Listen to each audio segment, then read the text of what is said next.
We're going to go and update a story first. This is Mike Marcum, otherwise known as Madman Marcum. That's affectionate, as you know, Mike. What is the newspaper there? Your newspaper? The St. Joe News Press. Okay. Well, Kansas City Star. A Kansas City Star. I got an article, I think it was the Kansas City Star, as a matter of fact, about you. And we're just going to try and update the audience a little bit. The article simply said that you had tried to build some kind of machine and had taken, borrowed, appropriated, actually stolen some power company transformers to get the voltage to accomplish your task. And that apparently was your undoing. And we'll get to what the machine was, but the way I got it, you got arrested for stealing the transformers, and you went to jail, did your time. As a matter of fact, the last time we had you on the program, your parole officer called. And that was my arresting officer. He was your arresting officer, that's right. Yeah. Sorry, arresting officer. It's been how long has it been? A year? About 16 months. Wow. I think it was last April. All right. Anyway, he called and begged you, in more ways than one, to stop this madness, to return to being a normal person, well, I guess you had a job, or maybe you didn't have a job then. I'm losing track of it all. At any rate, he didn't want you to continue. Now, tell the people what it is that you made. You got what were you trying to make? What had you done? First, you built a little scale model of what's called a Jacob's ladder, right? Yeah. And a Jacob's ladder is a very high voltage, low current thing that drives up the... Yeah, it's just a climbing arc. Climbing arc, yeah. And at some point when you had built this scale model, you had taken, what was it, a screw? Yeah. Metal screw? Yeah, a little sheet metal screw. And you threw it through the arc, or through the field, and that sucker disappeared, gone. Yeah. Right? And then, what, reappeared? Yeah, about 2 feet away. About 2 feet away, but it just flat disappeared. I mean, it was gone somewhere. Yeah. Through this little machine you had... How big was the little one that you built? Well, it was a 20,000 volt spark at about 100 milliamps. So, the transformer itself was stuck in a 5-gallon bucket of oil. So. Oh, I see. And in the laser, wasn't, that was a little bit bigger when I started, but it wasn't really big. So. Okay, well, anyway, the little one, how big was it physically? How tall was it? Well, basically, for the electrodes, I just used straightened clothes hangers. Uh-huh, so it was about as tall as a straightened clothes hanger. Yeah. Well, that's pretty good size, actually. Okay, so obviously, at this point, you figured, anomaly. It's impossible this screw would disappear. It might get scorched, but it wouldn't disappear. So your next idea was to build a Magungus model of the same thing, right? Yeah, like a giant version. This one's so big that you had to put it on the back porch? Yeah. Because, basically, I had to hook it straight to the fuse box, the line coming in. Well, we'll get to that in a moment. But, I mean, how big were the electrodes on this one? I used these 3/8 inch thick metal rods that were about 6 feet long. 6 feet long? Yeah. Now, that's getting pretty big. Yeah. Okay. So then you decided, and obviously for something this big, you need a lot more power. Yeah. So your next move was to try and figure out where you needed high voltage, right? Yep. And the way I recall it, you needed transformers to step up the regular voltage that comes to your house. Yeah. Did you go straight to the mains of your house? Well, I used 2 400 amp breakers in the middle of that because it was pumping 200 amp breakers. Were pretty easy. So. Wow. It pumped to 400, so I had to go get another one. It pumped a 400 amp breaker? Yeah. Oh, my. All right. How much voltage? Well, okay. First of all, where'd you go to get the transformers? At the time I was living in Stanbury, and Stanbury's a small town, and King City's about roughly the same size, and it's about 12 miles away down the road. Yeah. Down Route 169. I got it from the substation to that town. So the transformers seem to be gathering useless dust. Yeah, they were just sitting outside the fence. Uh-huh. Just sitting there. Yeah. Just sort of saying, Michael, here I am. Here we are. Actually, how many were there? There were 6. 6. And after they begged you to liberate them, and you liberated them, how many were there left? Well, I got all that was outside the fence, all 6 of them. You got 6 of them? Yeah. That might have been slightly gluttonous. Did you need 6? Well, what I was planning on doing, each one of these, like, I was going to try to get as much voltage as I possibly could, and each one of these cut out about 12,470 volts. So I was going to, like, hook them together like batteries and get higher voltage. In other words, you were going to hook the secondary of one to the primary of the next? No, I wasn't going to stair-step them like that, because they'd probably explode then, but... He has a good point. Yeah. They sure might. No, what I did was parallel the primary coil and series the secondaries. Ah, okay. So you liberated the transformers. Now, those things must be awful. How heavy are they? The 25 kilowatts are about 350 pounds. So I take it you took a truck, right? Yeah. How the hell do you lift them up? I had a couple guys that paid them to help me. You paid them to help you? Yeah. Okay, so they were unwitting dupes. Paid, but unwitting. In other words, they were not considered, or were they? Well, they didn't. Basically, I didn't tell them they were stealing these things. So that when the police got to you, they didn't get in trouble. Well, actually, they did. They did. Yeah, but I don't know. I haven't talked to them since then, because I'm sure they're probably still mad at me. But did you pay them? Yeah. Yeah. Well.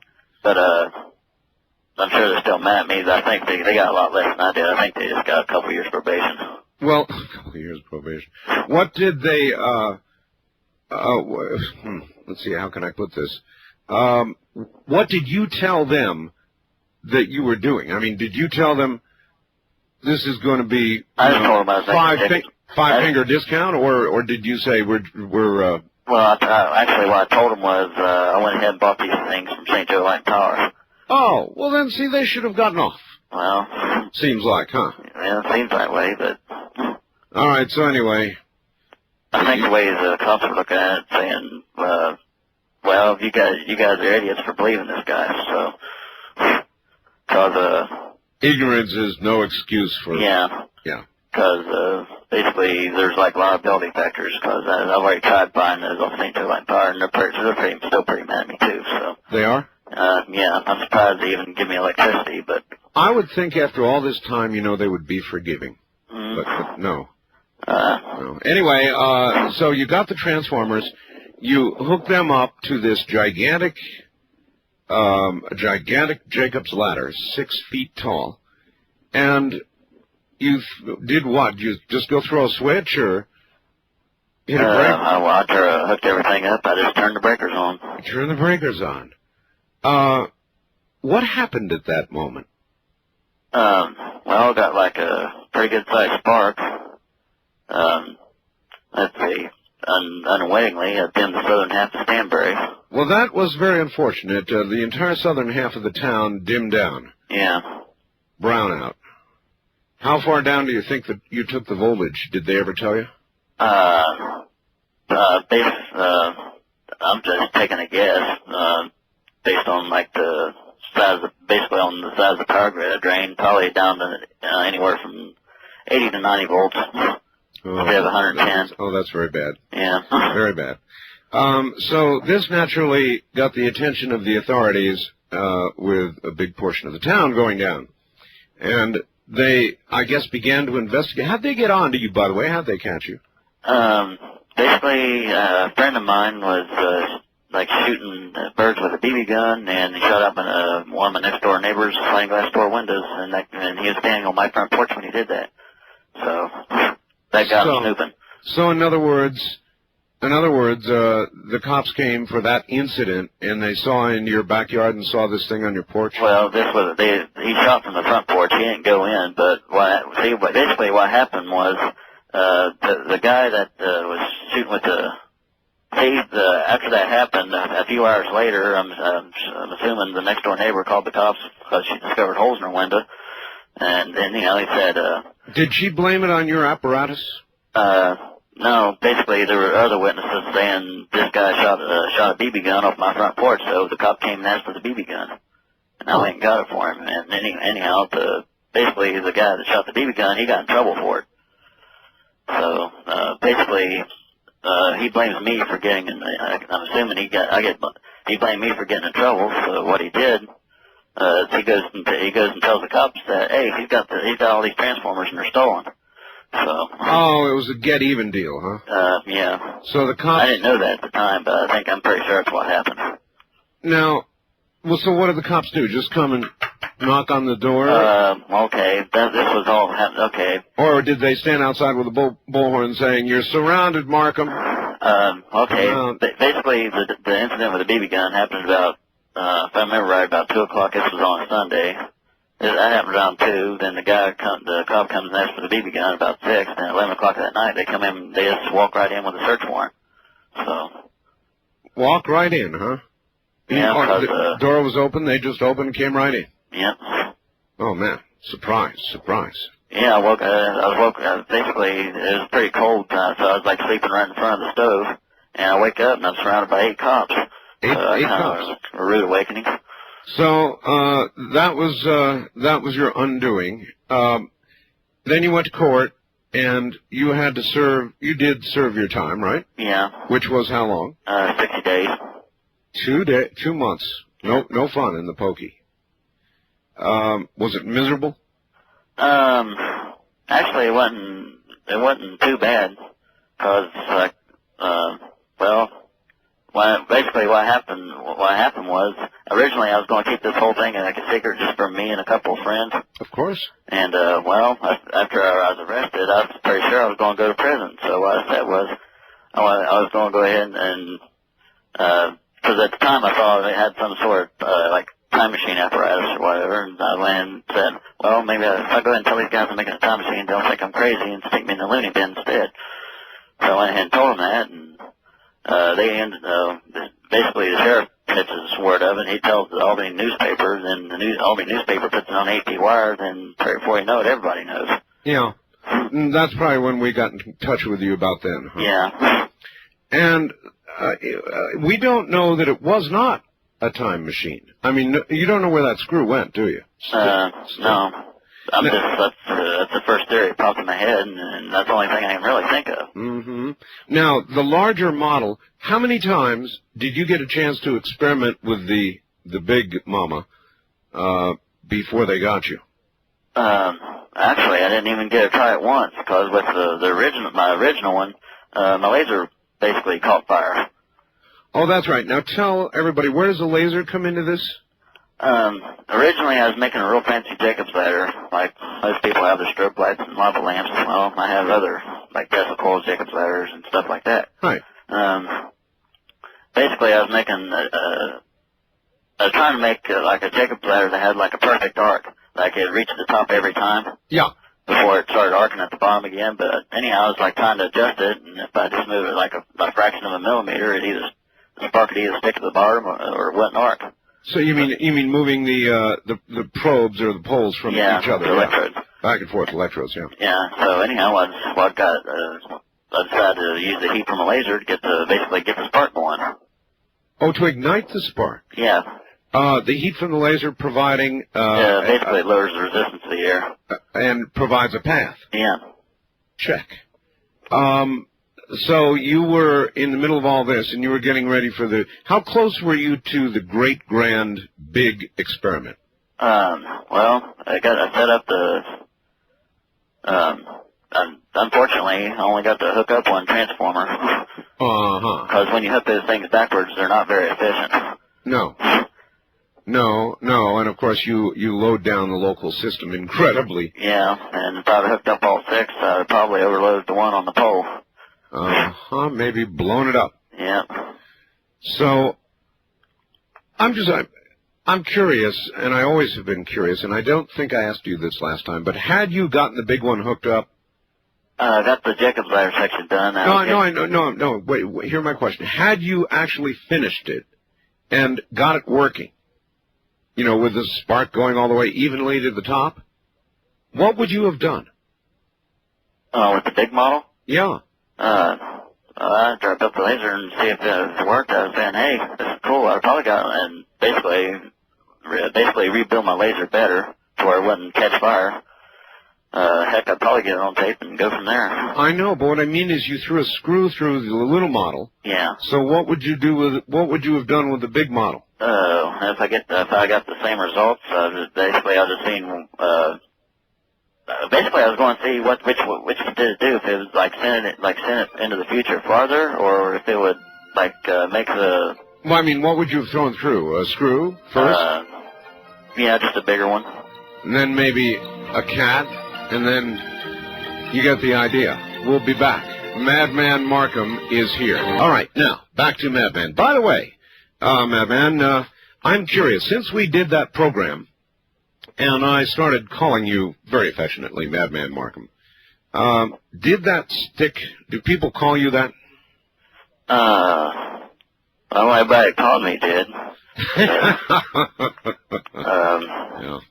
Well, nobody around here tells me that, though. That's good. Probably not your face. No. All right. So, anyway, you never did get to do the big one. You would like to have. And as I said, I'm sure you would have thrown something through it, right? Oh, yeah. Yeah. And then at what point would you have thrown a biological entity through it? Let's just say that your experiment worked and the screw disappeared. That's what I do. I throw a screw through first, I think. Yeah. Then I would throw maybe something bigger like a hammer through. Well, I don't know about a hammer. But, something bigger. Yeah. And then at some point, you would have to put a biological entity through it, right? Yeah. What would have been your choice? Probably something like some sort of insect, whatever, cat, bug, like a cockroach, grasshopper, something like that. Something like that. Low on the level. Yeah. And then slowly edge your way up. Yeah. And then eventually, I suppose, if all of these creatures seem to survive, well, what if they didn't come back? I don't know. I'd be probably thinking, well, maybe, because I think with my small version, I think what I did was I sent it roughly half a second in the future, and then it caught up with it. That's why that's why I'm thinking, and that's the reason it reappeared on the table. Now, if it don't ever reappears, I'd be thinking, well, it either went really far ahead, and I'd be waiting forever to catch up with it, or heck, it could have been vaporized. Heck, it might have appeared in another universe or something. Heck, I don't know. Yeah, these would be the questions, all right. Yeah. And so you would then have to ask yourself, back then, everybody who was listening, me included, figured that you were going to walk through it. Now, after we did the program with you, it's like your phone was disconnected after a while. Nobody had heard from you. People were calling me and saying, what happened to Madman? And we could only speculate. We thought you might have built your machine and walked through. Obviously not. No. Yet. Never got to that point. Yet. Now, you are once again, you said there are new developments. You have... basically, I've improved it since then. You improved it? Yeah. Now, instead of lasers, I use a revolving magnetic field. See, basically, I figured out what I did. It's basically a vortex of electrical energy. Now, you're going to use it, wait a minute, a revolving magnetic field? Yeah, basically it's a circle of electromagnets. Basically 24 around, it's 7 circles stacked one on top of the other, and each circle there's 24 electromagnets. Wow! Really? Yeah. And you power... This one's getting a little bit more complicated. Oh, no, this is really cool. Now, did you wind these yourself? Yeah. You did? Yeah. And how much voltage do you intend to apply to the individual magnets? Well, basically I've been using 5,000 volts DC. 5,000 volts. Yeah, basically I need like the strongest basically I need the strongest magnetic field I can get. I've got you. I've got you. You well, can't if you got high voltage, you won't need much current then, so. Yeah, yeah. And you say this is going to be revolving. Now, by that, do you mean an actual mechanical revolving, or do you mean an electric? Basically, now it's getting tough to explain. I wish I had a fax machine, I'd show you. But well, no, that's right. Will it be an electrical? In other words, do you move the field by alternately? Basically, it's kind of like like the distributor cap in a car. It's similar to that. Okay. Basically, in each circle, all of them are energized except for maybe one or two of them. I'm going to set it up to where there's 4 different configurations. All right. So you now you really may be making a time machine. Now this is pretty cool. Have you got that part of it built? The electromagnets? Yeah. You do? Yeah. Okay. Now, we've got to get to the power question because probably your arresting officer is listening. Okay? Yeah, hot power. And he needs to know how you're going to get your power. Because he'll leave you alone once he hears. Well, lucky for me, I got basically a real cheap generator. This guy more or less almost gave it to me. They almost gave it. Somebody gave it to you. Well, he sold it to me like for $300. So. How big a generator? 15 kilowatt. Oh, that's a big generator. Yeah. That's a big one. And you can get what, 440 primary out of that? Yeah. Uh-huh. Now, transformers. You need to get the voltage high, right, for the Jacob? Yeah, I've got that made too. You do? Yeah. Basically, heck, I've had. Last time you said I've had some help. Quite a bit, actually. How big a transformer do you have? Oh, they're quite large, but I got several of them because basically the total voltage I'm getting out of it is 3 million. So. Oh, Michael. Yeah. 3 million volts? Yeah, that's basically that's all the generator runs. Entirely the transformers. 3 million volts, and then you've got the rotating. Yeah, because I got 6 of them. Each one changes 440 to 500,000, but the current's like really tiny. That's. So there has been, since the broadcast and the publicity, there have been people, obviously. I mean, for you to get this massive stuff built, there have been people helping you. Yeah. God, this is really interesting. When do you so anyway, the arresting officer, what was his name? Tom Hampton. Yeah, he's a nice guy. Does he still talk to you, by the way? The last time I heard from him was when he called your show. That was it, huh? Yeah. I'll bet he's listening. I know he's on shift about this time. Anyway, you're completely independent of the power company. Well, I still use the power company to run the electromagnets, but you can do that legally. Yeah, basically without dimming down the town. Well, yeah, the electromagnets only use about 8 kilowatts, so it's about the same as electric stove, maybe a tiny bit more, but right. You are getting very close now to the technology described in the Philadelphia experiment. Do you realize that? They used some sort of radio transmitter, didn't they? They used, yes, but they used rotating magnetic fields and RF. The only difference was they used, had RF fields as well. Yeah. But you're getting very close to what they were doing. And how close are you now to the first big experiment? Well, that's another thing too. My electrodes are a little bit different. Basically, it's no longer a Jacob's ladder. Okay. Basically one of the electrodes is just like a straight piece of like a rod down the middle, yeah. And the other one is it's basically a screen mesh with it's in a tube and it's around that. Basically the electromagnets around that. Uh-huh. And then you're going to apply 3 million volts to that. Yeah. When do you think you might be getting around to this? I mean, are we days, weeks, months away? Heck, it's hard to tell now. Basically, I haven't got all my, basically I'm right in the middle of it right now. I started last week, so, Are people talking to you about this?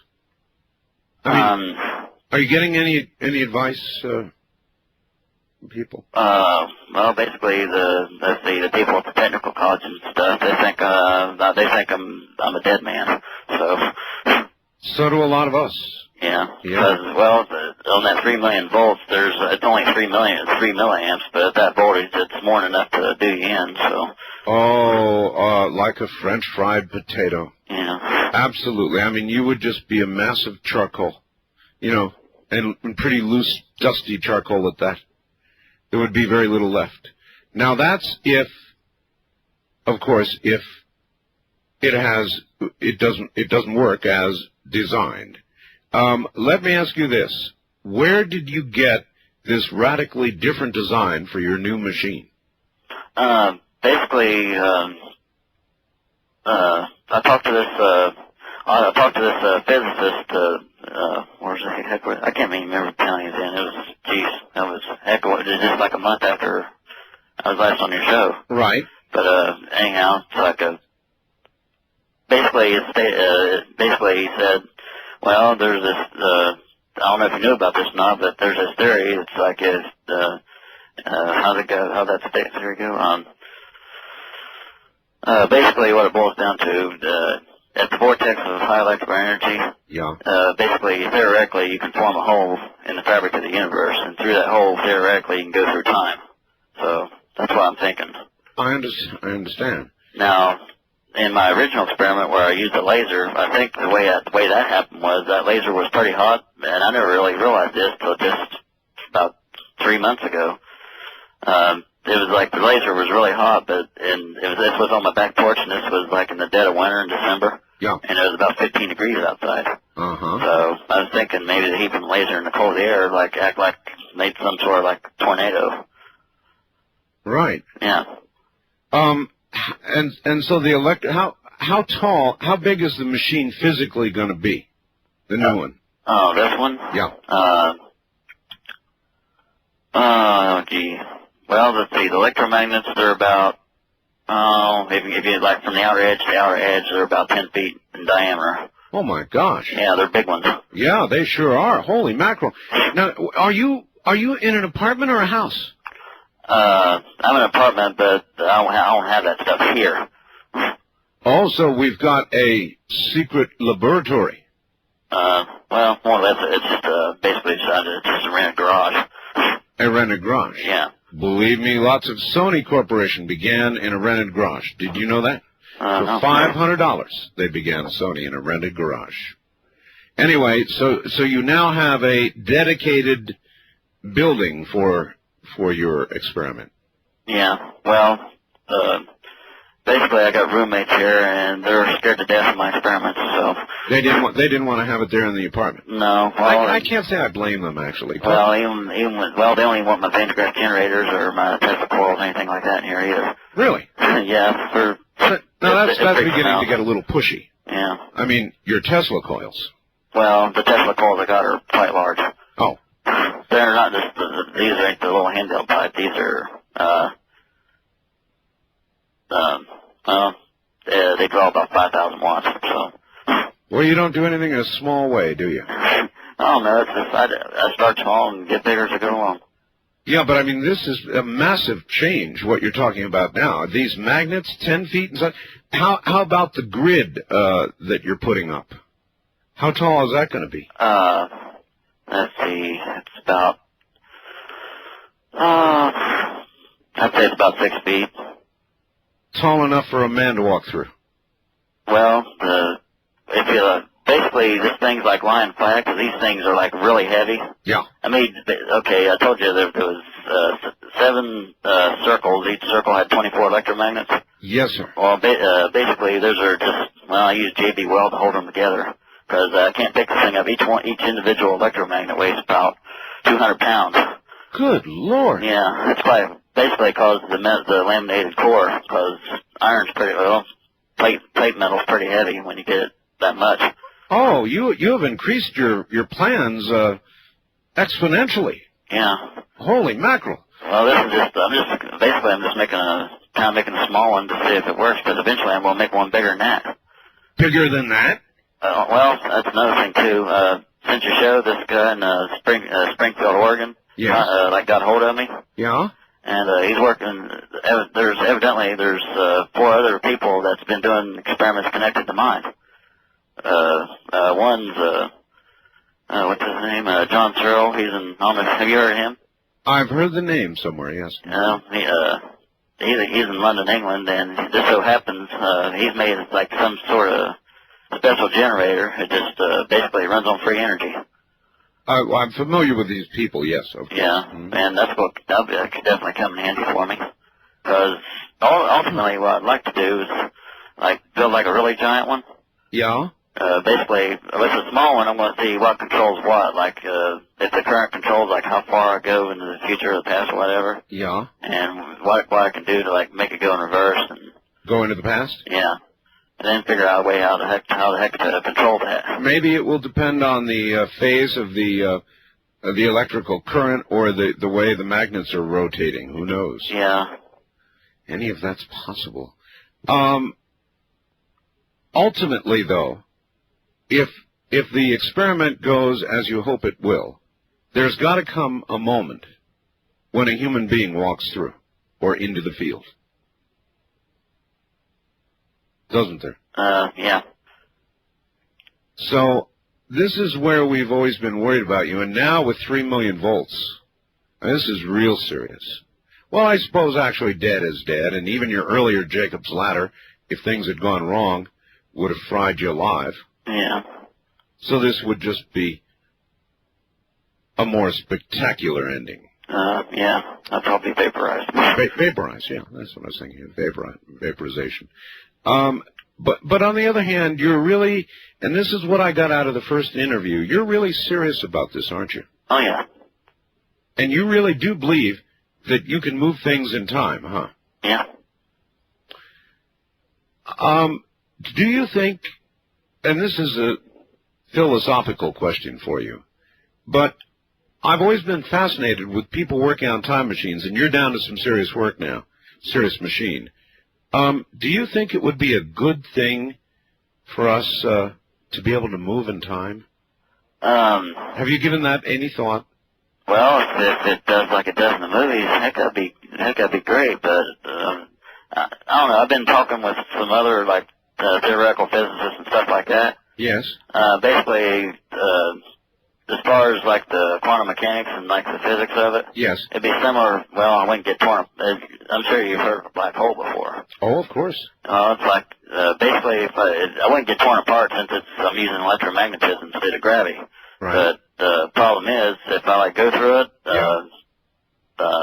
basically what I'm thinking is, I might like say I want to go 10 years in the future. Well, okay, I went 10 years in the future, but I'm in a different universe. And unfortunately, this theory, if I like go back through, then I'll be in yet another different universe. I'll never get back to the one I left. Which that's a downside. Downside, yeah. Yeah. Mike, when you get ready to get to the human part of the experiment, would you be willing to allow me to come and videotape? I mean, something like this really ought to be documented. Oh, sure. And it could be used for one of several things. I mean, to document a new step in physics, the first documented time travel, or alternately as a memorial for you. Yeah. You know, here was the life of Mike Marcum, and here's how he ended. But he believed in what he was doing. And so I'm really serious about this in a way. It would make either a great documentation of time travel, or it would make a very good memorial. Now, surely your parents and your friends, where are your parents? I haven't talked to them in, like 10 years. Really? Yeah. Okay.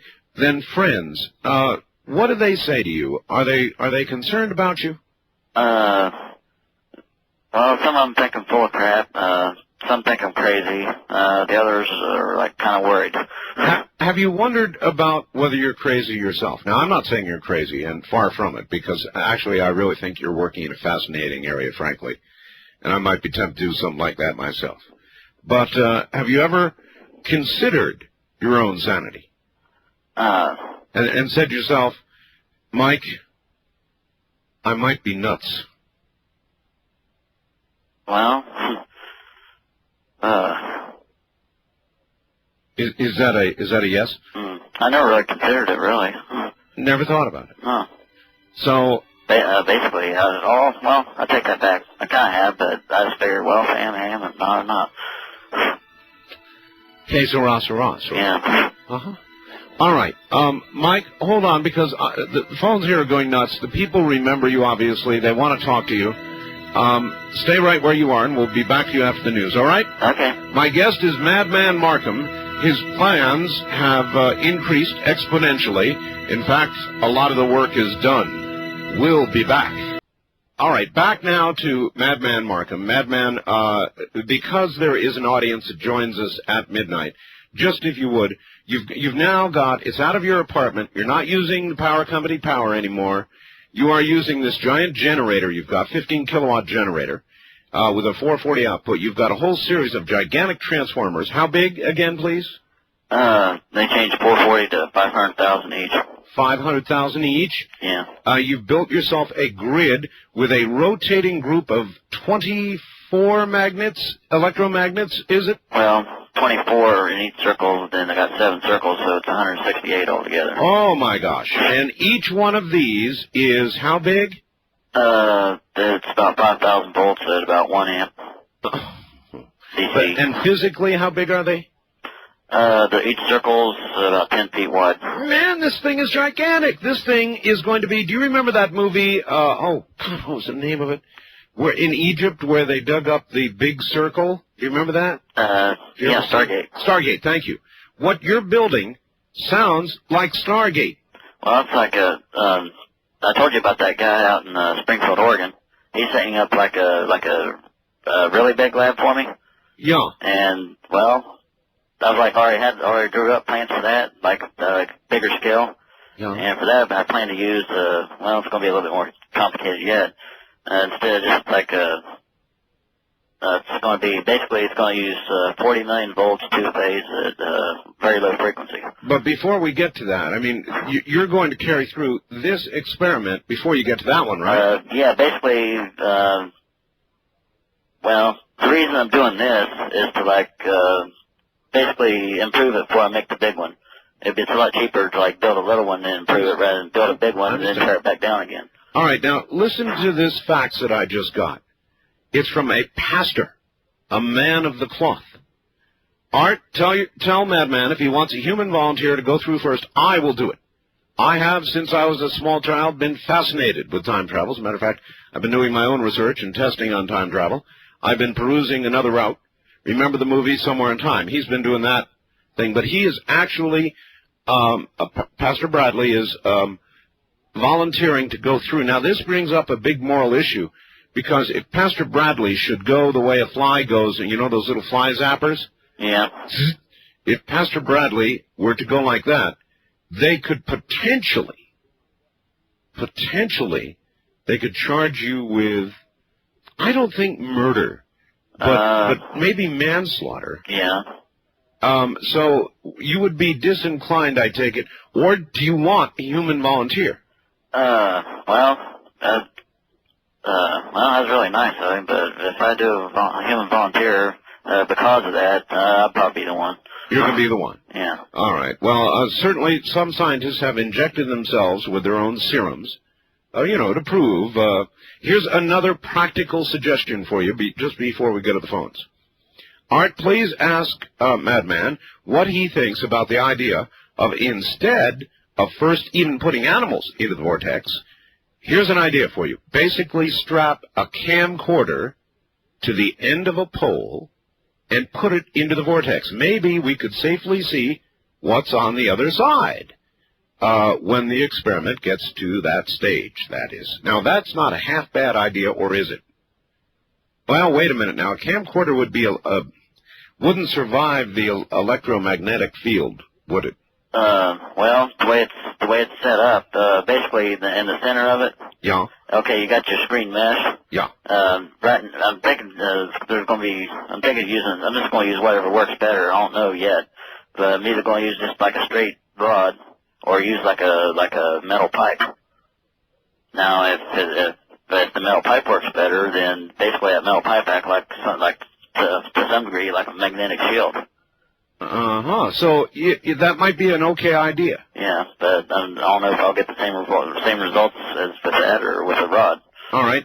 And this, dear Art, when Madman Marcum mentioned using 7 rings of 24 electromagnets, I was reminded of Bob Lazar's description of the drive units on the UFOs he allegedly studied, although I believe he said they were using 48 sectors per ring instead of 24. That's Ron in Birmingham, Alabama. Have you heard about Bob Lazar's, do you know the guy? I heard his name from somewhere. Well, he worked allegedly at an area called S4 here near where I live, and actually back-engineered some supposedly extraterrestrial vehicles. Yeah. And he was claiming that's what they use. So you're not far away from what this is really interesting, actually. Yeah. Well, it's like I was kind of like debating on how many. I knew it was going to be a multiple of 12, but I didn't know whether to use 24. Originally, I was going to do 96, but then the ring would be heck, at 5,000 watts each thing, that has to be pretty good size. The heck, the ring would be 150 feet wide, and that'd be too dang. Yeah, I can't believe the progress you've made. And then to the main unit, you're going to be applying 3 million volts. Yeah. I mean, this is much, much, much bigger than even that. Yeah, these things, I mean, they're harder than heck to insulate as far as the secondary windings go. I'll bet. I bet. What size wire do you have to use? Oh, since the output current's only 3 milliamp, it's really tiny. It's like what gauge is it? I think I bought spools and spools and spools of it. Well, as I said, look, I think no matter what happens, it is going to be incredibly dramatic. Yeah, I think, if I remember right, I think it's like 30 gauge. 30 gauge, all right. Yeah. Well, it's going to be a very, very dramatic event, and I'm really serious. I will fly out when you're ready, and I will videotape it, and we will either use it to document actual time travel or use it as a memorial, which I guarantee will be run on many outlets, and many people across the country will see your last millisecond. You know what would be awful, though? If you went through and it looked like you were zapped and there was nothing left of you. We really wouldn't know whether you had gone to another... Yeah, that's the down part of it. Even if it's successful and it's one of those deals where I end up in another universe, if this thing does like a black hole does, which essentially it's the same thing. It's basically a hole in the space-time continuum. If it's a successful jump, I'll be the only one that knows it. So... Bummer. Yeah. Unless, I suppose...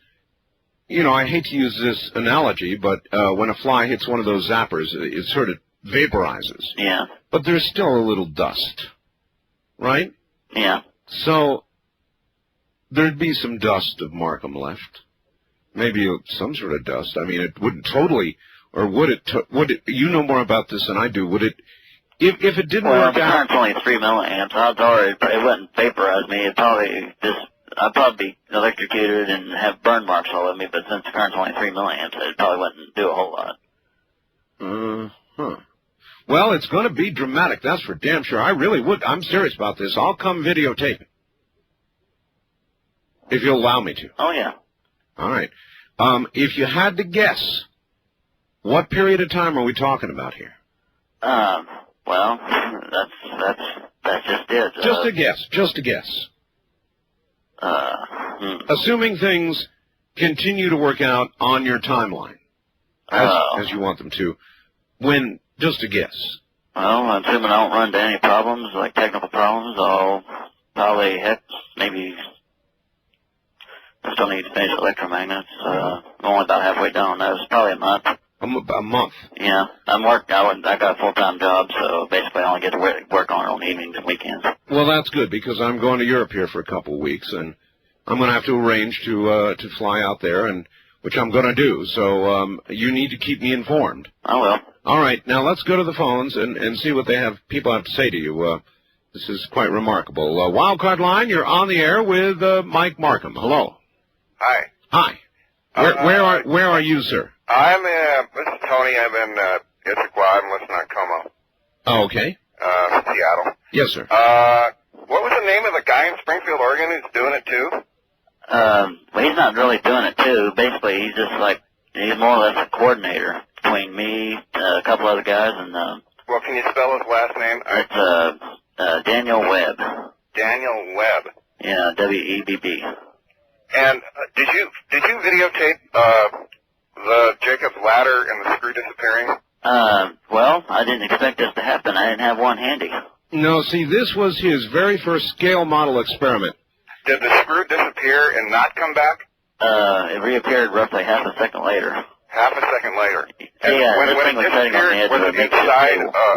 a ball of plasma or what? I mean, okay, you know what the sparkle, you know what a heat signature looks like, right? Yeah. Like above source of heat, you get wavy lines. Uh-huh. Well, this was like, heck, I'm surprised I even noticed it.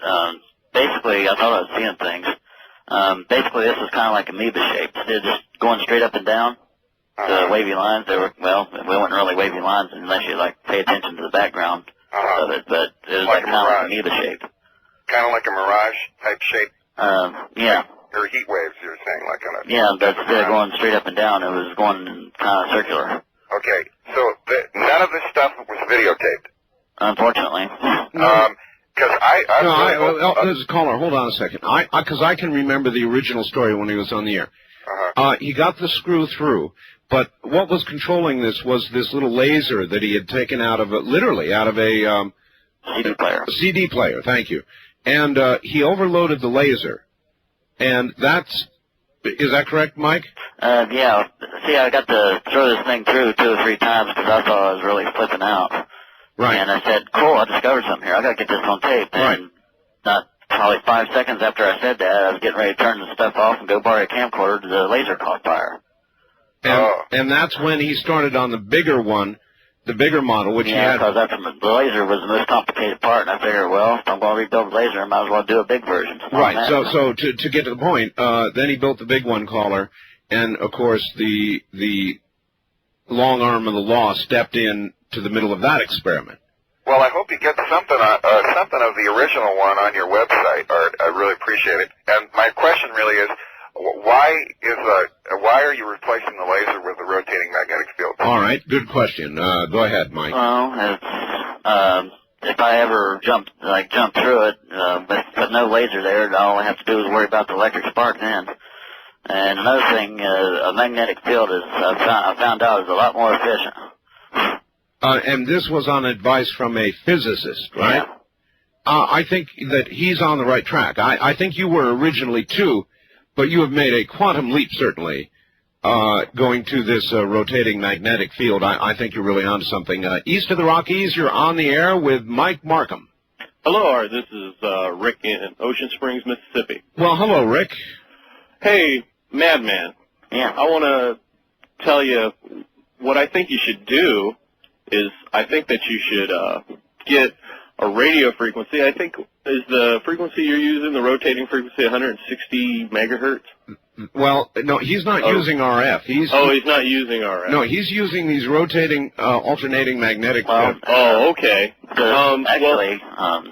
far as the spark goes, I can adjust the frequency of that. I'm using, like, very low frequencies. Well, I just remember something about the Philadelphia experience, 160 RF. That's correct. But anyway, what I think that you can do to make your experiment a little easier on you is if you concentrate on sending a message back from the future to yourself at the present time. Ooh, that way you would know, I mean, like a RF, like like what you could do is write down a frequency and a time and put it in a safe place. No, even better yet, why not just write a note and tell me or someone else where that note is going to be? Well, it would be for him. That way he could talk to himself. And he could tell I himself... know, but it's not Michael that we've got to convince.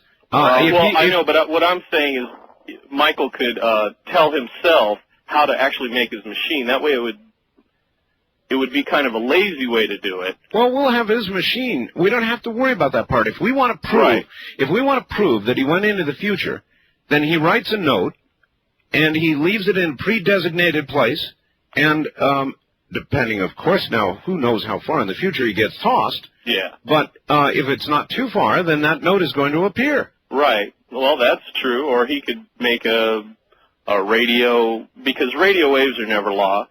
I mean, your voice is out there forever, Art. Yeah, I know, but we can't recapture it, sir. Once transmitted, it keeps on trucking. It's not like we can go capture it. Yeah, but if you could figure out a way to recapture it, if you could transmit on tachyon beams or... Oh, well, now we're getting way out there. Yeah, I guess. All right, I like the note idea. That seems simple to me. Then there's one other little thing to worry about, Mr. Marcum, and that is, how do you know you're going to go to the future? How do you know you're not going to go to the past? Well, that gets pretty complicated there, but this is a separate physicist here. He said normally it goes forward. Now, how it controls, how you do it in reverse is, well, there's a couple ways that I've been told. Yeah. One's this little special oscillator you have with you, and another way is basically, heck, I got it wrote down on a piece of paper somewhere, but basically it has something to do with basically changing like invert the phase, like invert your phases or something like that. All right, here's the other thing. As in that movie, for you to return, presumably if you get tossed into the future, if the machine is continuing to run, then that hole remains available for you to jump back through. Would that be true or false? Well, like I said, if it's every physicist I've talked to, all they got in common is basically it's similar to a black hole except no gravity is going to tear me apart. Basically, and if that's the case, then I can it's like a doorway. I can just walk back in. Walk back in, yeah. All right. Problem, if it's like almost identical to a black hole except for the gravity part, basically when I walk back in, I'm in one universe. Now, logically, like a regular doorway, if you walk back through, you came back where you left. Well, so my comparison to Stargate, man, wasn't that far off, was it? Yeah. Actually, it reminds a lot of people. Stargate? Of that movie, yeah. Yeah, particularly the way you're building it. You know, it sounds like Stargate. All right, Madman, hold on. We'll be right back to you. This is Madman, not too far outside Kansas City for the moment. All right, back now to Madman Marcum. Madman, last time you were on the air, you gave out your phone number. Yeah. And what happened after that? Basically, I was getting one call after another for the next 3 days.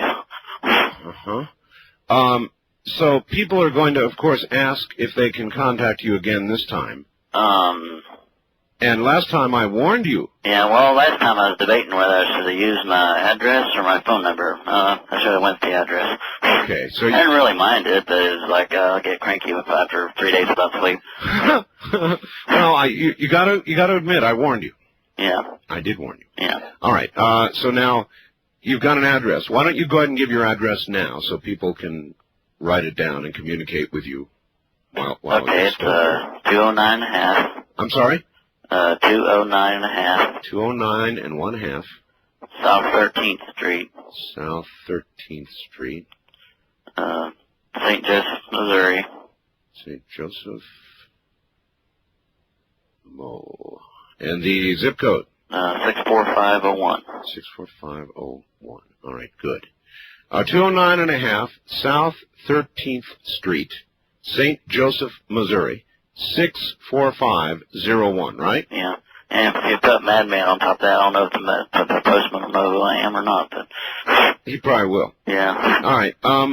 Here's a fax for you. Oh, Well, I guess I'll hold that. All right, here's the facts. Dear Art, if this screw went several seconds into the future, wouldn't it always be those same several seconds into the future? I don't see how this screw can exist in the present and the future. If this screw did happen to go into the future, it suggests the screw had to travel backwards in time to get to the present from the future. Could you please have Mr. Marcum elaborate? Well, what it boils down to, what I think happened is, actually it wasn't several seconds. I've been nice, but actually it was about just enough for me to measure. It was about roughly half a second. Right. And what I think happened is when it went through that thing. Yeah. After it went through that portal, vortex, whatever you want to call it. Whatever it is. Yeah. It basically just went straight from. Basically, it skipped over half a second. Yeah. Okay. All right. Now my question. Have you considered this possibility, Madman? I mean, there are 3 million volts. We're talking serious stuff here. Now, there might be those who would consider you are, in effect, committing suicide. Okay? Yeah. And that instead of the police coming, because you have not, obviously you're not breaking the law now. Yeah. But you may be, I mean, have you ever thought they might Coming in that house? Well, I was going to approach it more gently, but yes, yes. Well, let's see. Basically, I'm on probation now. Basically, they made a condition in my probation to go see a shrink, like roughly once a month now. So you've been going to a shrink? Yeah, and have you've told the shrink all about this, right? Yeah. Well, she already knew about it anyway. Oh, she? Yeah, she said. Well, she told me on TV. But okay. Yeah. Now, this is very interesting. Now, I didn't know that you've been doing this. So now, what does she say after listening to what you've said? Basically, I told her, well, basically, in her opinion, I'm delusional, and among other things, and she put me on Risperdal. But evidently, it's not a delusion because it has no effect on me, and I've been taking it for about 6 months now.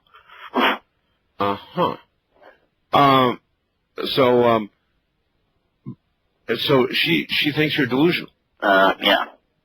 What is her attitude about your going? I mean, she knows you're getting closer and closer to the big one here. Yeah.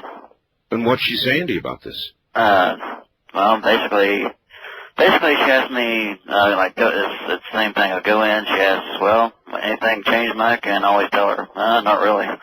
So. So she probably thinks time to increase the dosage. Yeah.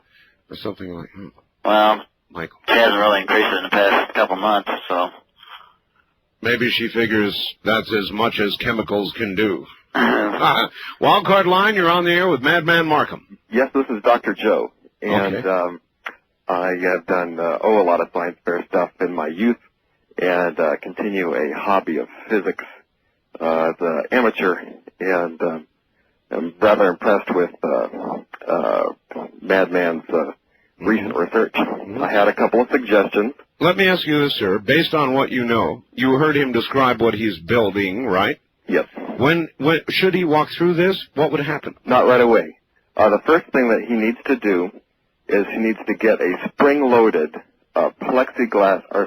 spring-loaded timer and put it in a plexiglass container and get some sort of a ramp that he can roll it on through the gate tunnel that he's created. Yeah. And he needs to videotape it and have another timer in the foreground, and so that he can see what the difference is. Kind of like what they did in Back to the Future. Yes, something like that. So all right, but then assuming that works out, and he actually physically walks through a biological entity, what do you think will happen? I have no idea. Yeah, me either. Let me give a few more suggestions. One of them is we need to put one of Art's parts through there and see what happens when it's energized, like Stan Deo recommended. Remember, he said if you just oscillate it, it'll lift off. Please, my parts are already scattered all over the place. One at a time here, please. They're at universities. That's a whole nother story. East of the Rockies, you're on the air with Madman Marcum. Hello. Yes, Art Bell. Yes, sir. Where are you? I'm Mark from Murfreesboro, Tennessee. Hi, Mark. Hey.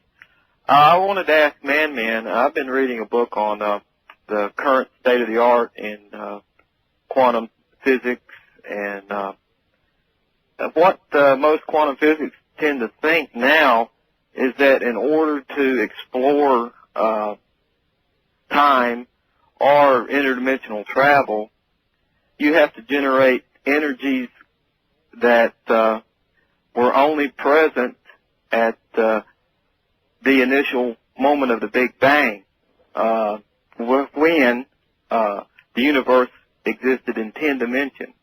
All right. As the Big Bang cooled, Yeah.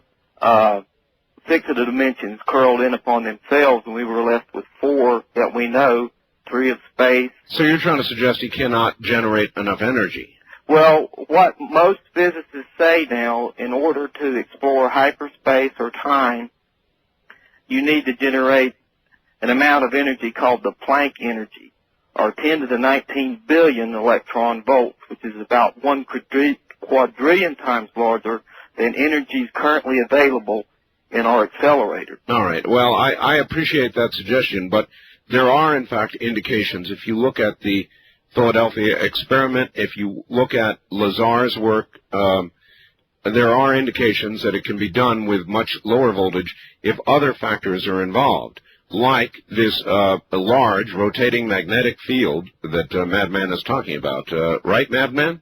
Yeah. No, the word I got to use in megavolts. Basically, the guy I talked to says it worked best.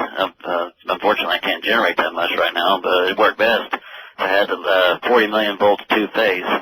Now, I'm having a heck of a time insulating 3 volts, or 3 million volts. I understand. Now, yeah, eventually I hope to get to that point, but I can't do that right now. There are those, Madman, who would say this is crazy and suicidal, and you're going to be a crispy critter, and is there any way to talk you out of this? I guess if your psychiatrist can't, then nothing we could say would talk you out of it. No, let's see. Actually, my last girlfriend tried to talk me out of it.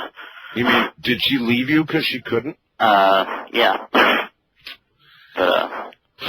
that's why. I understand. All right. First time caller line, you're on the air with Madman Marcum. Yes, hi. Hi, you two. I have a question for both of you. All right, where are you? Interview. Where are you, dear? I'm calling from Santa Monica, California. Santa Monica, all right. Okay, my question for you, Art, is I need to find a station where I can listen to you with clarity. Well, what about KABC in Los Angeles? Where's that, 790? Yeah. Okay, so you moved from No. From Kogo. Well, yes, we're on 760, which is KFMB in San Diego, and you can probably receive that, or go to KBC 790. 790, yeah. Okay. I don't know why I couldn't find you there. All right, my question, my comment, and for Madman is, what kind of protective gear are you going to be wearing in secure vehicle? Are you going to put yourself in? I don't believe you can just walk through. Well, basically it really depends on what kind of center electrode I'm using, if it's going to be just a rod or if it's going to be a tube. If it's going to be a rod, I would think nothing metal would be a good idea. No, I'm going to be wearing something like more or less a giant rubber glove. Yes. Because even with the tube, I may not necessarily get killed, but I'll get the nasty shock of my life, so. All right, well, good luck to you. All right, there you go. Thank you very much for the call. East of the Rockies, you're on the air with Madman Marcum. Hi. Yes, what I'm interested in is what is your scientific background that eventually got you headed this way? It was just playing around or what? And then for Art... Okay, the answer to the question is just playing around. You don't have... you're not a physicist, are you, Mark? No, let's see. I just turned 23 last week, so... He's just a guy, sir. Okay, Art, if you would, at the end of the hour, play Louis Armstrong. yeah, it might fit. West of the Rockies, you're on the air. Hello. Hi, Art. This is Rick from the mighty KOMO in Seattle. Yes, sir. Yes, sir. I would like to ask the Madman 3 questions. One of them, was it an aluminum screw that he threw through the... Actually, no. It was it's hooked on magnets, so it's probably steel. It was not a sheet metal screw of any kind then, huh? Okay, the second question is you said that time-wise, could you reverse, as far as the DC current, could you reverse the magnetic field and somehow, if this worked, go back in time? Would that be the... That's a possibility. It's one we'll be working on, find out what controls what. Like putting two magnets together? Yeah. Opposite. Okay. I can try that, see what happens. And the third question is that, and Art might go along with this, could you charge the aluminum and bismuth? Quit messing with my parts.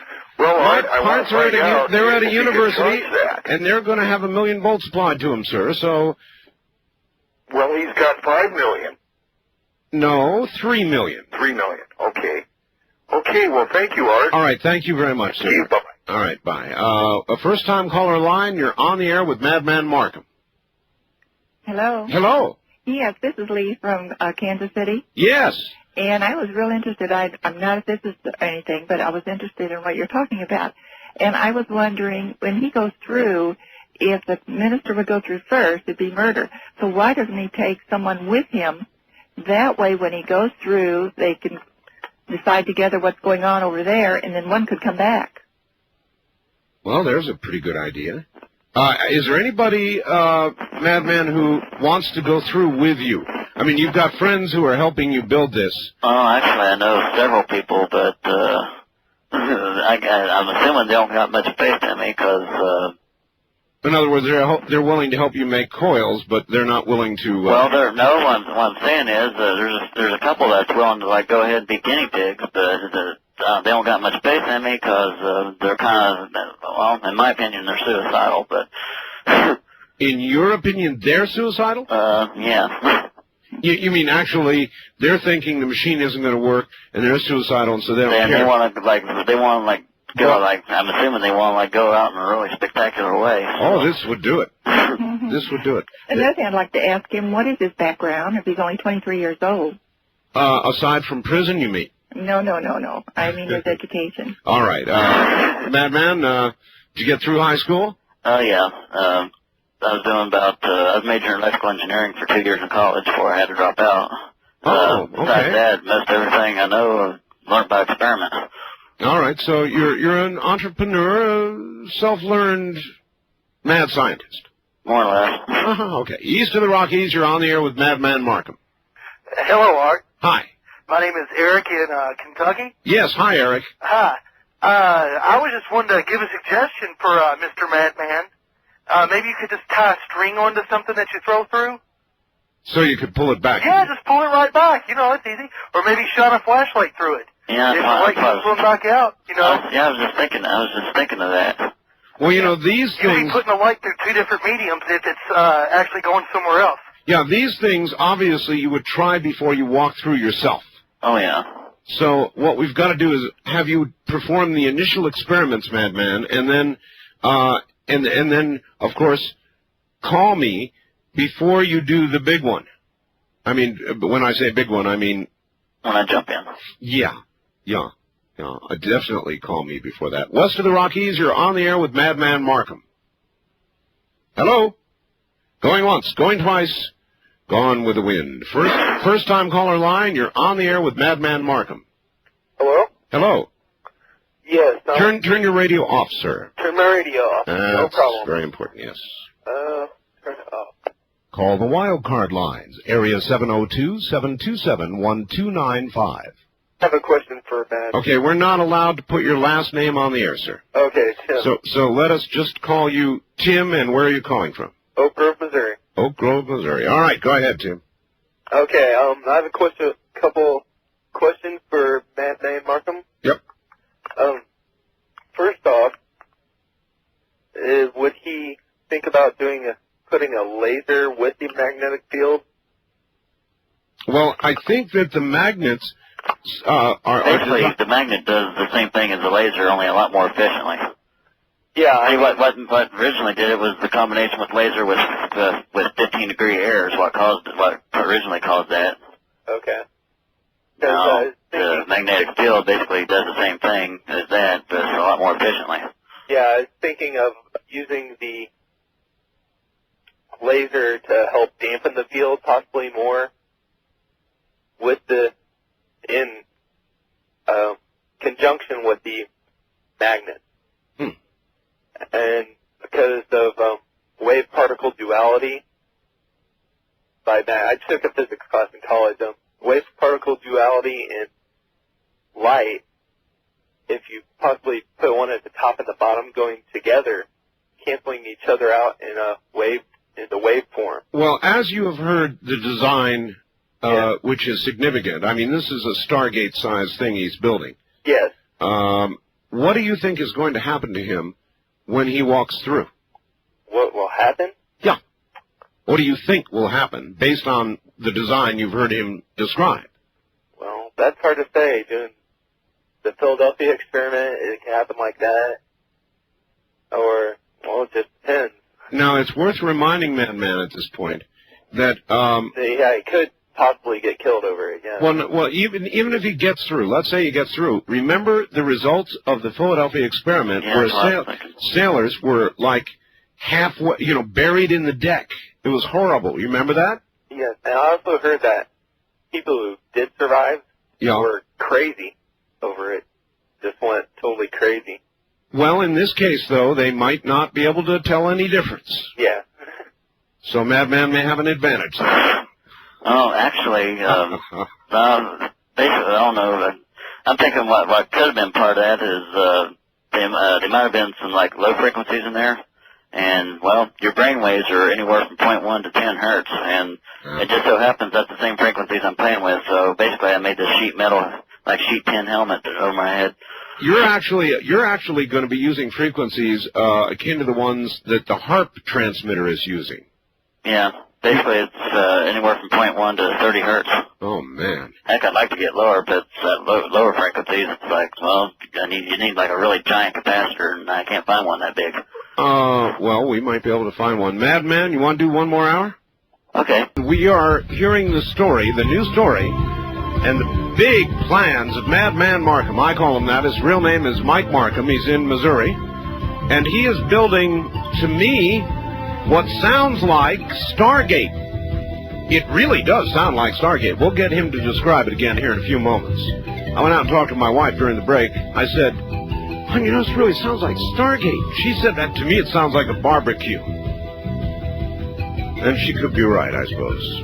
Anyway, back to Madman and your questions in a moment. He needs to understand the scale of what Madman Marcum is building. He began with a small-scale model, which of this Jacob's ladder, controlled by a laser. He threw a steel screw through. It disappeared for about a full half second, then reappeared. Then he built a big one. He had to appropriate some power company transformers to do it, unfortunately. And they caught him and put him in jail. He did his time. We did a show with him some time ago. But now he's acquired a gigantic generator, and he has built these gigantic transformers, many of them, and electromagnets, and he is building, to me, what seems to be roughly Stargate, actually. And at some point, of course, he is going to walk through it. Now, first of all, Madman, are you there? Yeah. Okay. I think that we've got a caller here who wants to know the scale of what you're building, and it'll be well that we explain it. We have new audience at this hour. East of the Rockies, you're on the air with Madman Marcum. Are you there? Yes. I'm calling from Platte City. Oh, and my name's Pat. I was wondering, how large is this thing? Are you going to, like, build it in your basement and do it like that? Okay, we'll tell you the story. Here's what's happened. He did it, you see, on his back porch originally, and that's when the cops got him. That's when he had to do his time. Now, he has acquired, it is a garage? Yeah. It's a garage. All right, if you would give the audience a sense of the scale of what you have now built. Well, let's see. The electromagnets are circular. Let's see. And there are how many of them? There's 7 circles. Each circle has 24 in it. And each electromagnet is how big? Including the core and the coil, about 200 pounds. Good God. All right. And so there are 7 circles of these. Well, there's going to be. I haven't got it finished yet. Yeah, right. But 7 circles of 24 magnets each, and they will be rotating. And then there will be not exactly a Jacob's ladder, but a either a pole, you said? Well, there's like a screen mesh. Screen mesh. Actually, I use that stuff. It's like in a screen door. Yeah. It's that fine because it's only 3 milliamps, so it won't melt down or nothing. 3 milliamps, but the voltage you are developing is 3 million volts, yeah. Right? And you are doing this with transformers that you have now hand wound. Actually, I used a motor. Well, I don't blame you. And they are how big and weigh how much? Oh, each one, I have no idea. Let's see. Good grief. They're about the size of a small substation transformer. That's big. Yeah, this probably weighs maybe probably a ton or two apiece. A ton or two apiece. And how many of them do you have? 6. 6. So here will be the 3 million volts. Here will be this incredible circle of magnets, 7 circles. And then at some point, you're going to go through it.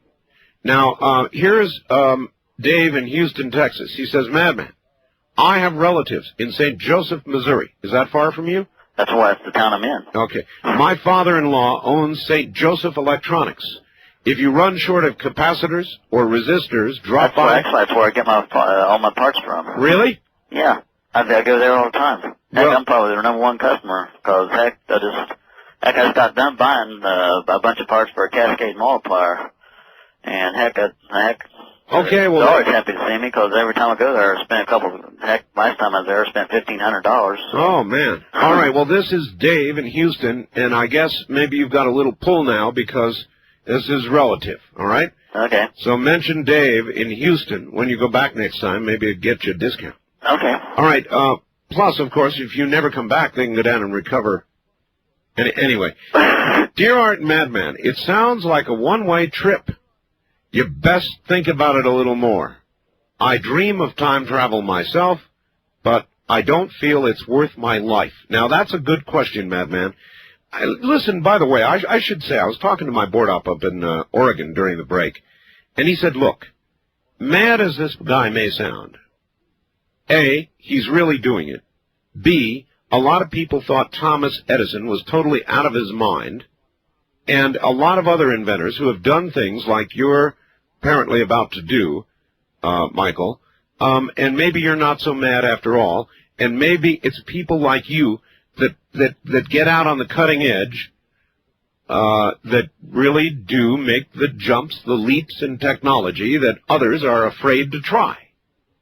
So a little kudos for you there. All right, west of the Rockies, you're on the air with Madman Marcum.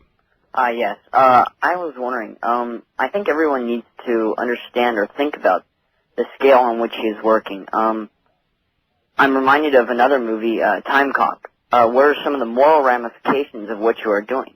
I mean, traveling back in time. He thinks wait a minute now. He thinks he's going forward in time, not back. Yes, but he said he was also considering working on going back in time. Yeah, as a matter of fact, he did, and it's a very good point. What do you mean by moral ramifications? In other words, that he might change something that would affect all of us? Exactly. It's a good point, and we'll have him address that in a second. But here's another suggestion, Madman. Art, tell him before he goes, he should put $10,000 in a reinvesting CD and take his bank book with him. When he arrives, if he arrives, he'll be a rich man. Barry in Arizona. That's worth your consideration. But what about this caller's question, the moral question, that you might instead go back in time, disrupt something, and cause havoc? Well, that's assuming. It would if I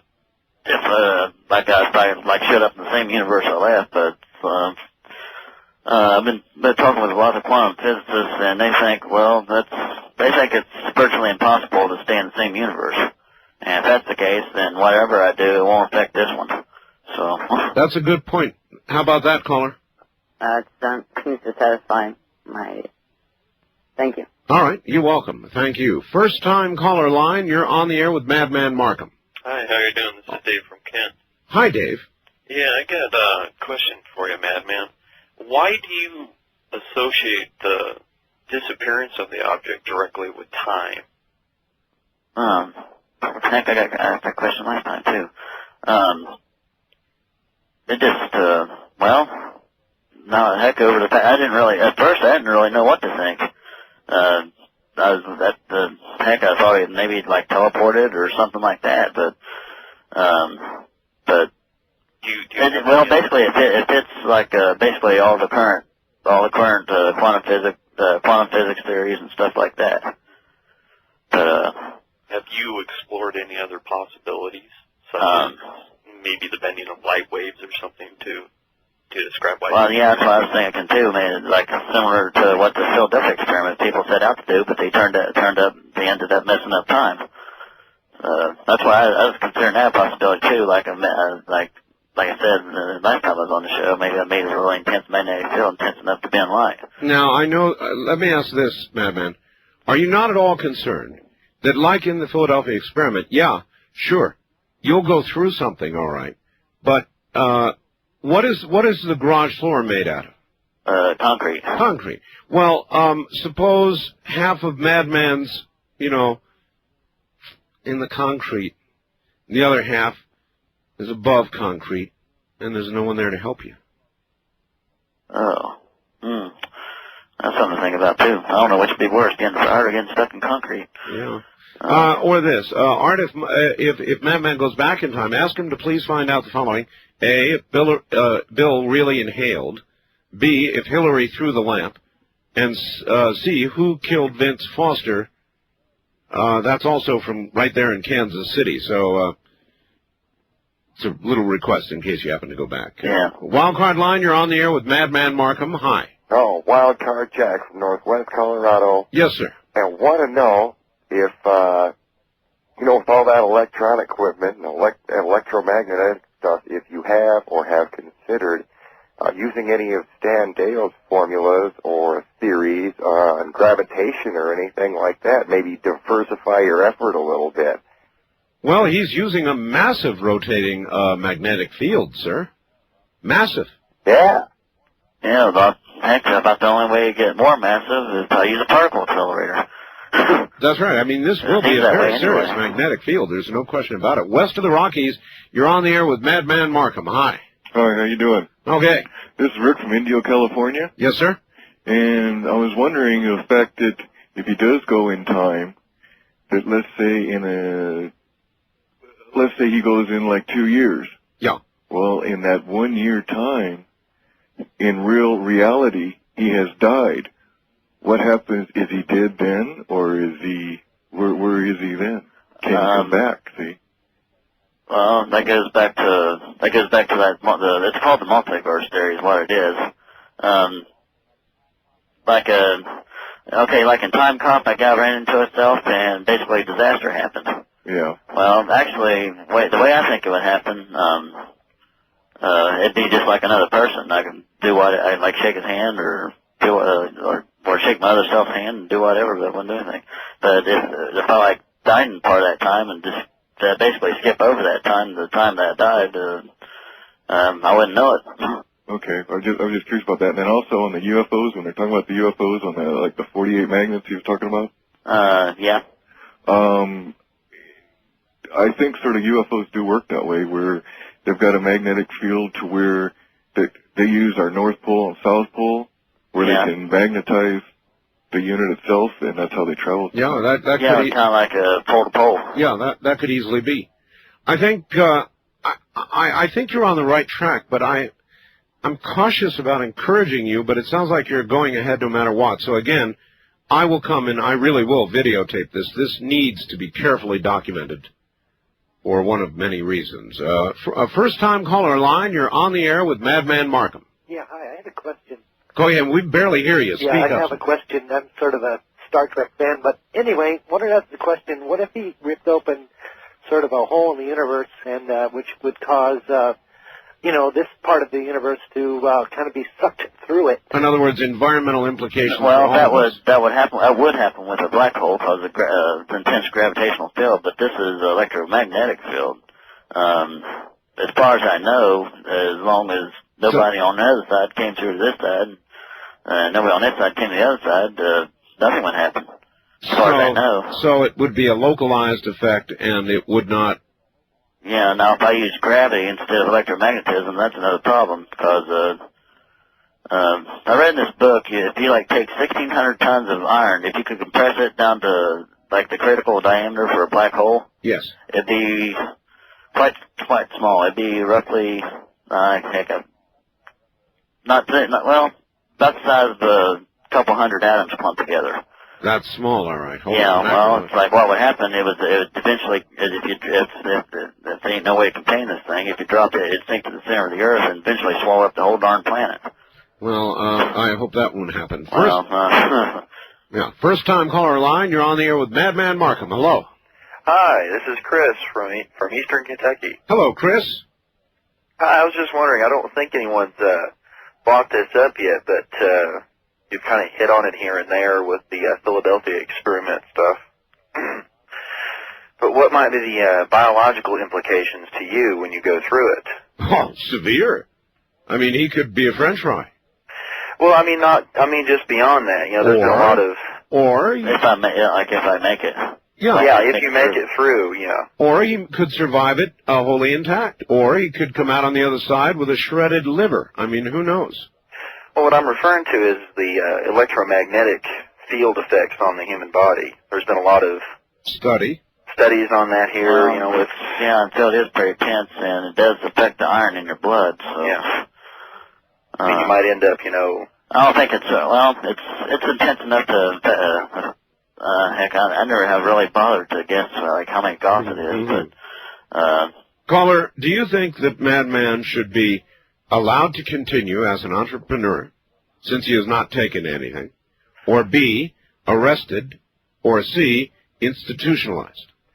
Well, personally, I think he should be allowed to go ahead and go through with this. I mean, he's not hurting anybody but himself if anything does go wrong. True. And if he were to just have been very quiet about this and not let anyone know about it... Well, he was. He was. I mean, let's be fair. Until he got arrested, no one knew about it. See, that's right. Until the police moved in on him for appropriating those transformers, he hadn't told a soul about any of this. Well, one couple other people. Well, what I mean is you weren't in the media, and you weren't certainly contacted by me until the Kansas City newspaper article appeared. Yeah. So he was not seeking publicity until the whole police thing. Well, that kind of backfired, too. I didn't want publicity then. Basically, I thought I went ahead and told them about it because I thought they'd think, well, don't think I'm a nutcase and stick me in a nut house, because I was pretty sure I was going to get prison sentence at the time. Well, I don't think you're a nutcase. I think you've got some very strong ideas. I don't think I'm a nutcase either. I was just thinking, well, maybe they'll think I'm a nutcase. But it well, didn't quite work out that I'm way. sure there'll be a percentage of people that feel that way. Yeah. But, like I said, you're not hurting anyone. And had you not been caught by the police, no one would have known about it. Don't you agree, caller, that I should videotape it? Oh, yes, certainly. And I think that you should make that videotape available to your listeners. You know I will. And I'm a fairly new listener, only the last couple of weeks, and I'm just, I love the show. And I'm really serious when I say either look, it's going to document what he has done.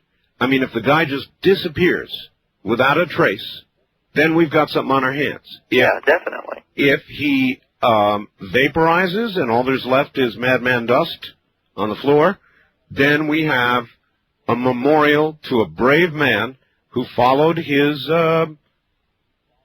heart, his instincts. Mm-hmm. And I think he should do one thing before he steps through it. I think he should patent his setup and make his blueprints available to your listeners. Then you could sell it as either a time travel machine or an improvement on the Kevorkian method. Yeah. You could do a lot of things with it. Somebody may be able to look at your blueprint. While you're at it. I'm sorry? That automatically cremates you while you're at it. That's right, and you have no idea how much money that kind of thing normally would cost. And your machine could run them through like that. All right, listen, we got a break here. Caller, thank you. Thank you, sir. Madman, hold on. We'll do one more half hour, okay? Okay. That the Sony Corporation began in a garage in Tokyo. Madman has a garage in St. Joseph, Missouri. There, something is destined to occur that one way or the other will change his life or even end it. And we will be there, videotaping it. All right, Madman, are you there? Yeah. All right. Hello, Art and Madman. I had a thought for you. What if you build this thing, get it all set up, turned on, and before you're able to walk through it, something or someone comes through from the other side? Had you thought about that? It's ran through my mind a few times. And then he goes on to suggest, also, Art, since you're going to be there, why don't you tie a rope or maybe a cable to Madman? Then a few seconds after he walks through, you could pull him back. Maybe a rope, but on no metal cables. Sorry. Is that a good idea, Madman? Heck, actually, I might, as long as it's tied to me, I might be able to, that's one way to come back and stay in the same universe, so to speak. Because I'm thinking as long as you got something tethered to you, and it's... Sure. Yeah. All right, and just one more thing, then we'll go back to the phones. Art, you might want to remind Madman, this is friendly advice, not to wear button-fly jeans when he walks through his device. Metal buttons and 3 million volts do not mix. That's from Michael in West Seattle, and that, of course, would be a horrible tragedy, too horrible to even contemplate. So, I mean, they are really right. You wouldn't want to wear a pair of pants with a metal fly or buttons. You're going to be want to dress. You're going to be want to be. Like, actually, it's going to be like it'll probably be something like similar to a diver suit, is what I'm thinking. That'd be ideal. Yeah, like covered in rubber. Ideal. Totally non-conductive. Yeah. Yeah, that makes sense. All right. You're on the air with Madman Marcum. Yeah, I talked to you the first time that I had heard you on Art Bell. I called you up, and I know you had gotten a lot of calls because you were kind of tired, I think, when I called you. Yeah. But you had said a few things to me, and I was just a number of things I'd like to ask you real quick here. One of the things you said about now, I think you had said it on the last broadcast about a couch disappearing. Yeah. Did you tell me that, or was that on the radio? Or you must have told. I don't remember that. So. I probably just told you that. Well, tell him. Wait.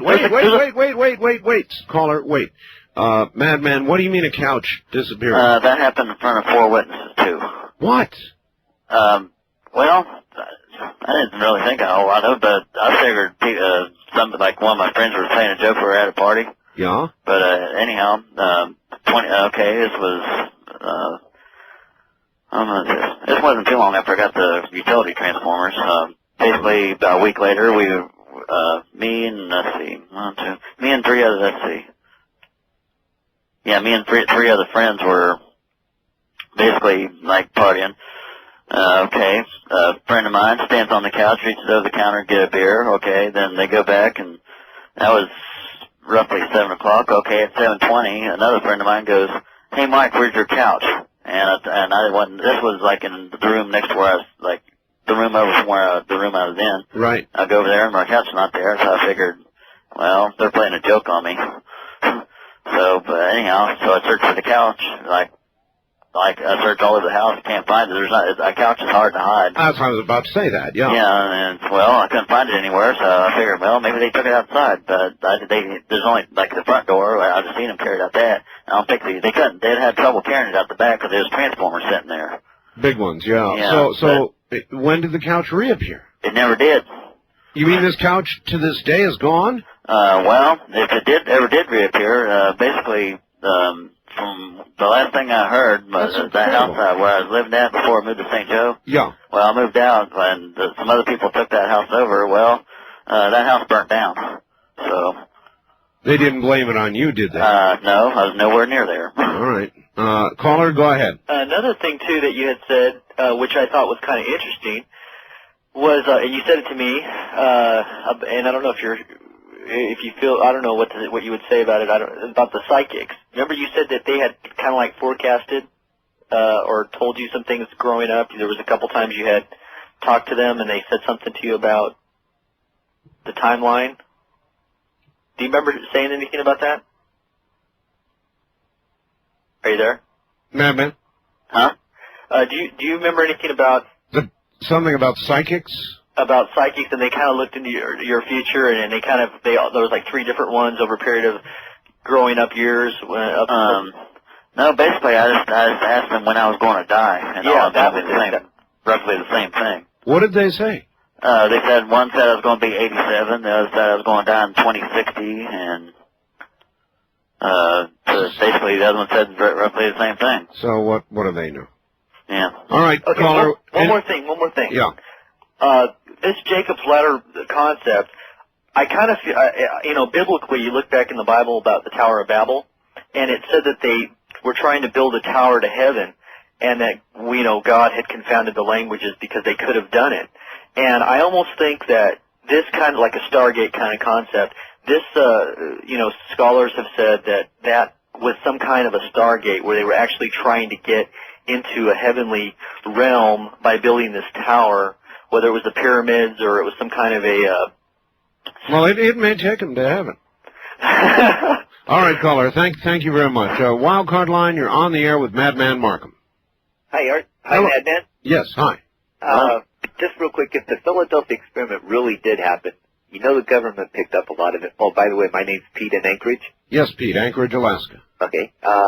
If they really did do the experiments, they gathered a lot of information. You wonder what they've been doing for the last 45, 50 years with that information. You betcha. The other thing...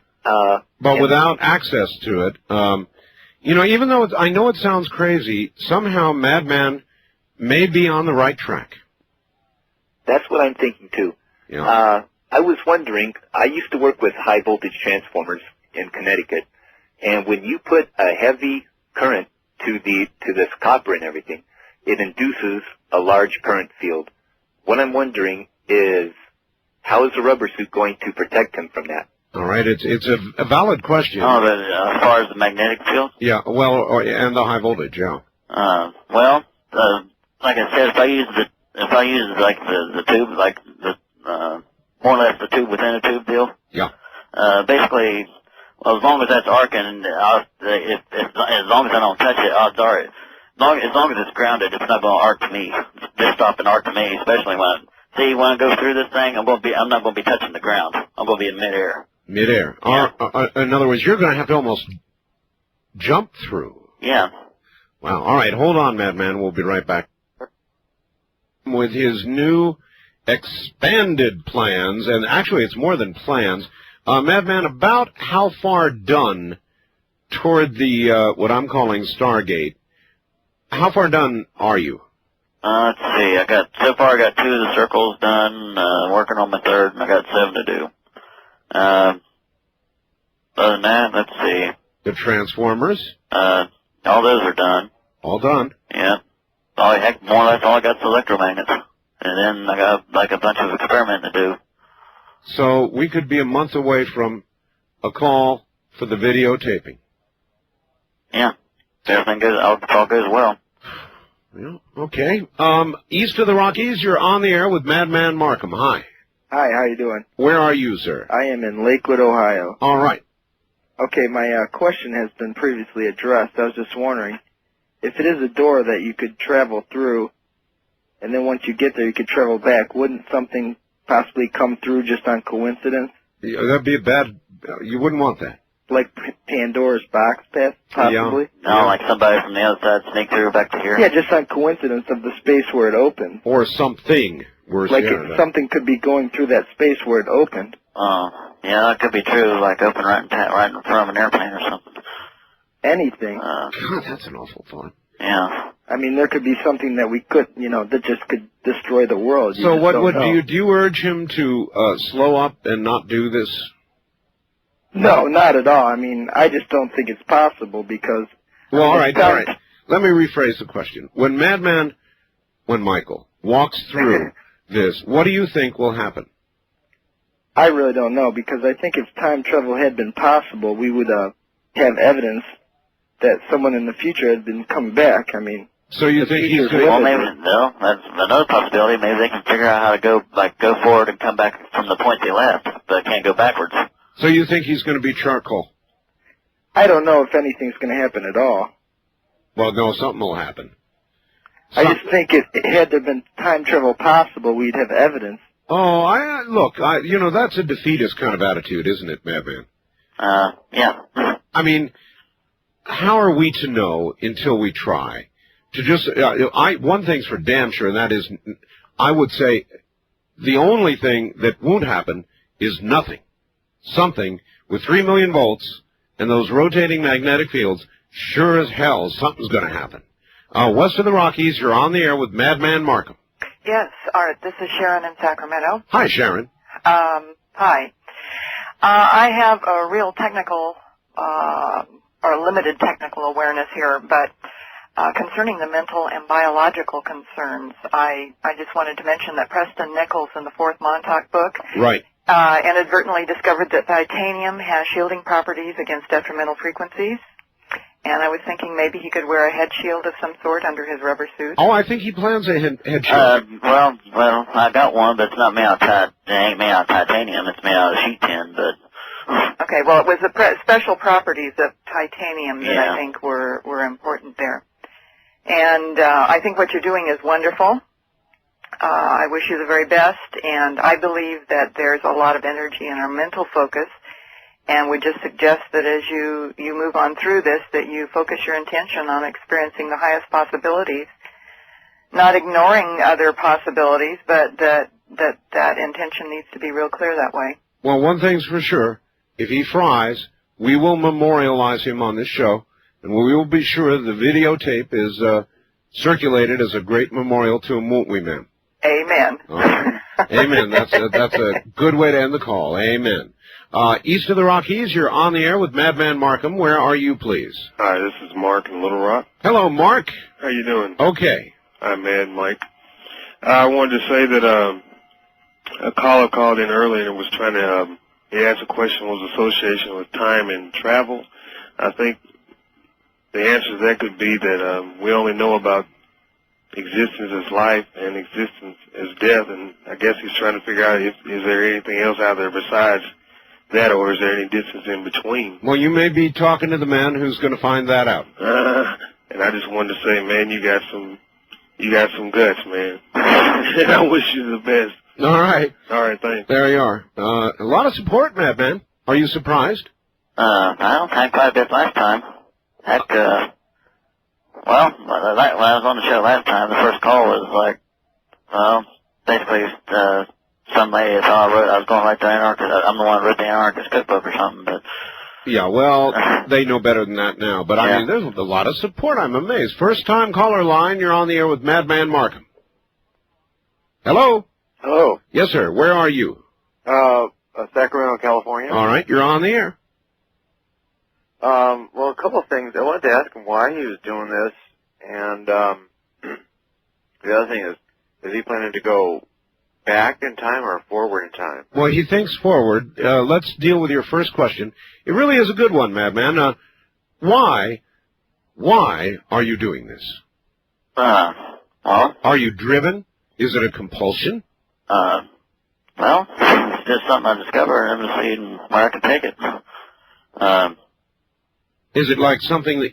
Now, I've seen your plans escalate from the little model to the big model, now to the Stargate model, I'm going to call it. Yeah. And then there's going to be the Stargate model hopefully later on. Exactly. Big Stargate model. Exactly. Well, this is big. Now, I think what you're doing now is gigantic. Well, it's, I'm working with 3 million volts right now, but hopefully, if everything works out good, I'll be playing with 80 million volts eventually. That's about as high as it'll get with all of our current insulating materials we got now. You may or may not even determine that much voltage is needed. I mean, for all you know, you're using 10 times what you're going to need. Well, it's like one theoretical physicist said I need at least 40 million, but basically I'm on a limited budget now, so I'd have to settle for 3.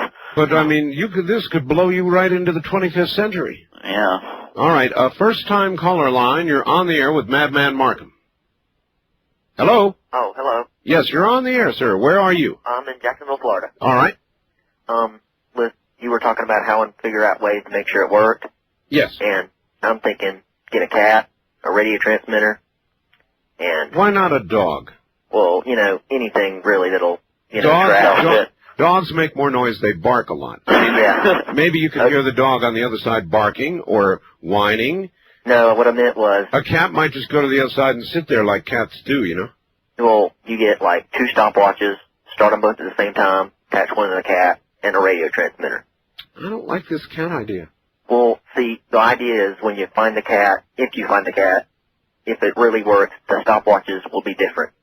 Yeah, that would be true. But, Madman, I really do recommend a dog. I mean, cats it's, for example, when you say to a cat, come, it doesn't come.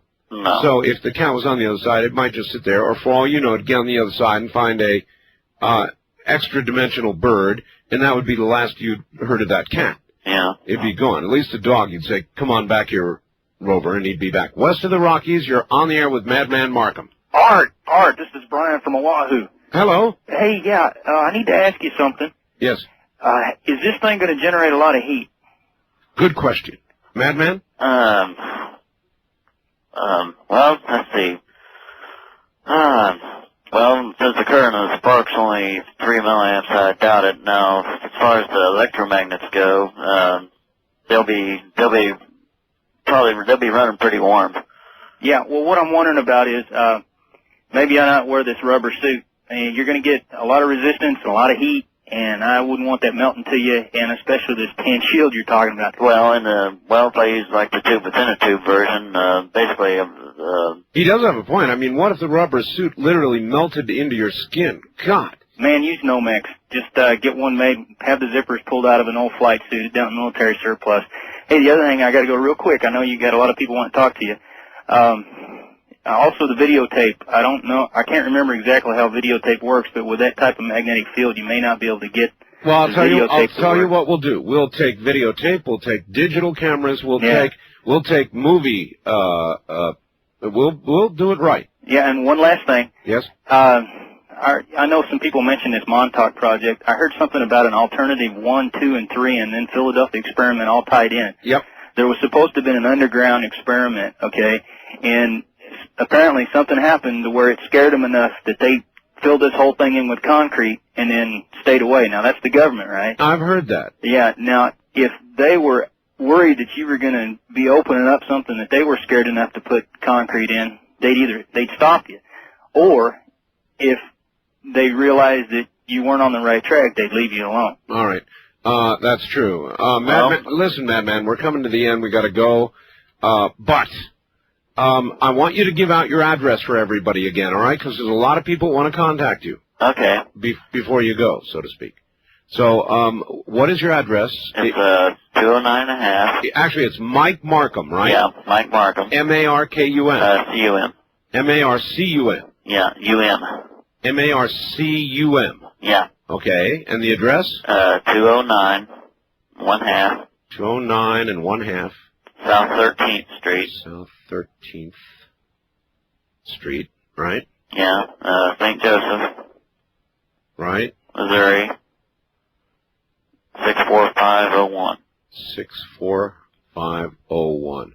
So instead of being up 3 days taking phone calls, you will respond to their letters? Oh, yeah. Okay. And do you need any help? You need a big capacitor, right? Yeah, I need let's see. The main thing I'm needing right now is for the output of the cascade multiplier, I need like a really big capacitor to take down the ripple of the output. How big? 10,000 volt, let's see, at about 25,000 microfarads. Wow. That is going to be a big capacitor. Yeah, and now I've seen a few that, like AC oil capacitors, utility company uses them, they don't want to part with them, but those are AC oil, and I need like the electrolytic type. Well, look, you're reaching a big audience. Somebody will come up with one for you. Do not go appropriate one. Oh, heck no. All right, those days are over, right? Yeah. All right, Mike. Thank you, Mike, and it's been a pleasure having you here. Don't forget, call me before you leap. I will. All right. That's like call before you dig, only in this case, call before you leap. That, folks, is Madman Marcum, affectionate term. Thomas Edison or loony bin material, who knows?